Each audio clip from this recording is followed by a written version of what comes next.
ఎట్టకేలకు మొంతా తుఫాన్ తీరాన్ని దాటింది. అర్ధరాత్రి 11-12 గంటల సమయంలో తీరాన్ని దాటింది. అయితే తీరం దాటినా కూడా వానగండం ఇంకా వెంటాడుతూనే ఉంది ఆంధ్రప్రదేశ్ని. తుఫాన్ ప్రభావంతో నేడు ఏపీలో భారీ వర్షాలు కురుస్తున్నాయి. అర్ధరాత్రి నుంచి మొదలైనటువంటి వర్షాలు ఇంకా కొనసాగుతున్నాయి. ఈరోజు సాయంత్రం వరకు కూడా ఇదే పరిస్థితి ఉంటుందంటూ కూడా వాతావరణ శాఖ చెప్తుంది. ఇప్పటికే కుండపోత వర్షాలు కొనసాగుతున్నాయి కొన్ని ప్రాంతాలలో. అవి ఇంకా కొనసాగేటువంటి అవకాశం ఉంది. భారీ వర్షాలకు తోడు రేపు తీరం వెంట ఈదురుగాలులకు ప్రభావం కూడా ఉంటుందంటూ చెప్తున్నారు. నేడు పలు జిల్లాలకు వాతావరణ శాఖ బిగ్ అలర్ట్ జారీ చేసింది. శ్రీకాకుళం, విజయనగరం, పార్వతీపురం, మన్యం, అల్లూరి సీతారామరాజు, విశాఖపట్నం, అనకాపల్లి, కాకినాడ, కోనసీమ, తూర్పుగోదావరి, పశ్చిమ గోదావరి, ఏలూరు, కృష్ణా, ఎన్టీఆర్, గుంటూరు, బాపట్ల, పల్నాడు, ప్రకాశం, నెల్లూరు, తిరుపతి జిల్లాలకు రెడ్ అలర్ట్ ప్రకటించింది.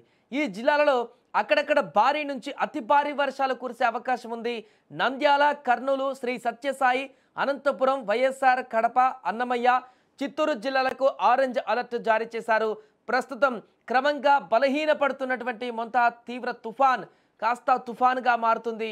ఇక తీవ్ర తుఫాన్ నుంచి తుఫాన్గా మారిన తర్వాత వాయుగుండంగా బలహీనపడేటువంటి అవకాశం ఉంది. మరికొన్ని గంటలలో బుధవారంతో పాటు గురువారం కూడా వర్షాలకు అవకాశం ఉంది. వాయుగుండంగా మారినప్పటికీ కూడా ఇప్పటికే 90-100 కిలోమీటర్ల గాలుల వేగం కాస్త 40-50 కిలోమీటర్ల వేగానికి తగ్గింది.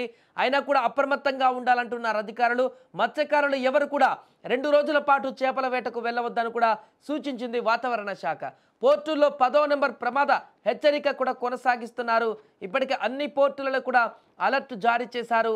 తుఫాన్ తీరాన్నైతే దాటి ఆ ప్రమాదం అయితే దాటి వెళ్ళిపోయింది. కానీ తీవ్ర తుఫాన్ అది కాస్త దాని ప్రభావం ఇంకొన్ని గంటల పాటు కొనసాగేటువంటి అవకాశం ఉంది. కాబట్టి తీవ్ర తుఫాను ఇప్పుడిప్పుడే తన దిశను తన యొక్క ప్రభావాన్ని తగ్గించుకుంటూ తుఫానుగా మారుతుంది.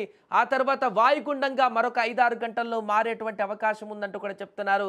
వాయుగుండంగా మారినటువంటి తర్వాత విస్తారంగా రాష్ట్ర వ్యాప్తంగా వర్షాలు పడేటువంటి అవకాశం కనిపిస్తుంది.